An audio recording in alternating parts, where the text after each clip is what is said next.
السلام علیکم۔ آپ دیکھ رہے ہیں ینگ اسلام۔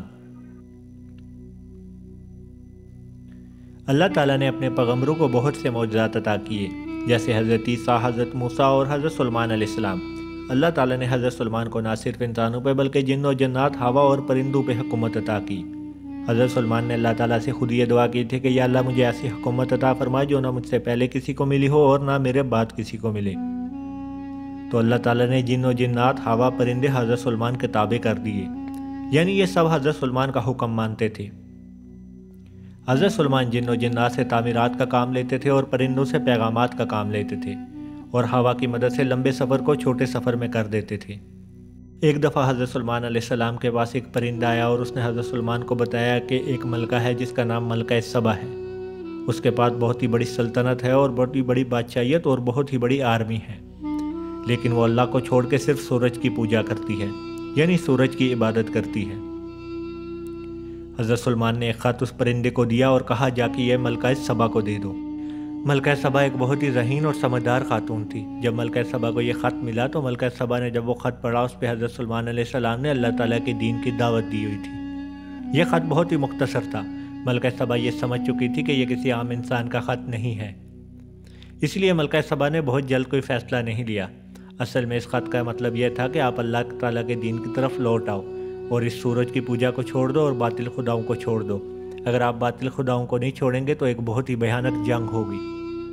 اسی لیے ملکہ سبا نے اپنے دربار کے تمام بڑے لوگوں کو بلایا اور ان کے ساتھ مل کے اس بات کا مشورہ کیا کہ ہمیں کیا کرنا چاہیے، کیونکہ ملکہ سبا بہت ہی سمجھدار تھی۔ یہ جاننا چاہتی تھی کہ یہ انسان کہیں فریبی تو نہیں، کہیں یہ دولت کا لالچی تو نہیں، کہیں یہ میری سلطنت تو نہیں چاہتا۔ اس لیے ملکہ سبا نے بہت سے زیورات اور بہت سے خزانے حضرت سلیمان علیہ السلام کی طرف بھیج دیے۔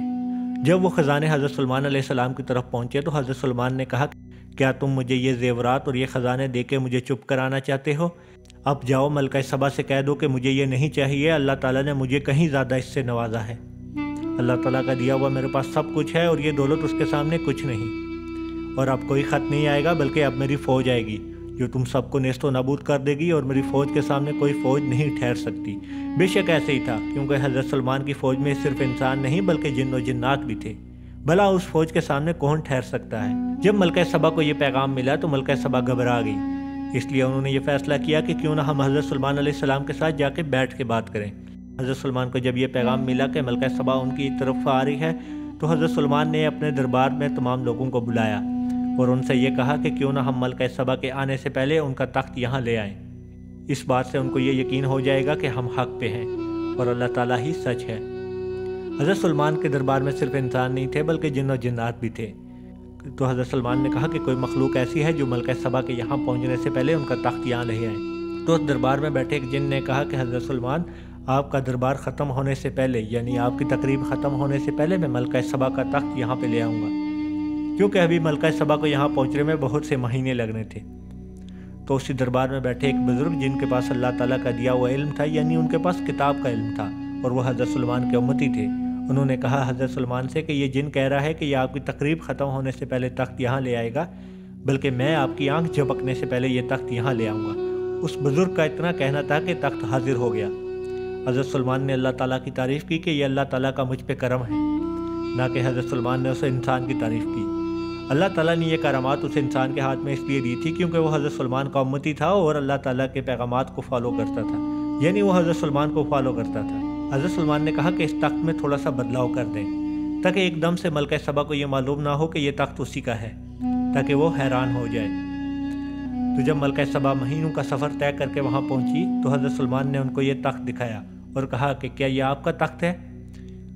ملکہ سبا نے یہ کہا کہ یہ تخت تو میرے تخت سے ملتا جلتا ہے اور یہ تخت بالکل میرے تخت جیسا ہے۔ ملکہ سبا بہت ہی زیادہ حیران اور پریشان ہو گئی اس تخت کو یہاں دیکھ کے، کیونکہ یہ روبرو ملکہ سبا کے تخت جیسا تھا۔ حضرت سلیمان کے حکم سے تھوڑے سے بدلاؤ اس تخت میں کیے گئے تھے، وہ بھی ملکہ سبا کو صرف حیران کرنے کے لیے۔ ملکہ سبا یہ تو جان چکی تھی کہ یہ کسی عام انسان کا کام نہیں ہے بلکہ یہ اللہ تعالیٰ کے نبی ہیں۔ حضرت سلیمان نے ملکہ سبا کو کہا چلے میرے ساتھ اندر چلیں۔ جب ملکہ سبا اندر جانے لگی تو حضرت سلیمان کے محل میں بہت ہی خوبصورت فرش تھا۔ اس فرش کو دیکھ کے ایسا لگتا تھا کہ یہ ایک تالاب ہے، یعنی ایک ندی ہے۔ تو ملکہ سبا نے اپنے کپڑے اوپر اٹھا لیے اور اس کو اس بات کا ڈر تھا کہیں میرے کپڑے گیلے نہ ہو جائیں۔ تو حضرت سلمان نے کہا کہ یہ پانی نہیں ہے، نہ یہ کوئی ندی ہے، نہ یہ کوئی تالاب ہے، بلکہ یہ میرے محل کا فرش ہے۔ ملکہ سبا بہت ہی حیران و پریشان ہو گئی کہ اتنا زبردست فرش۔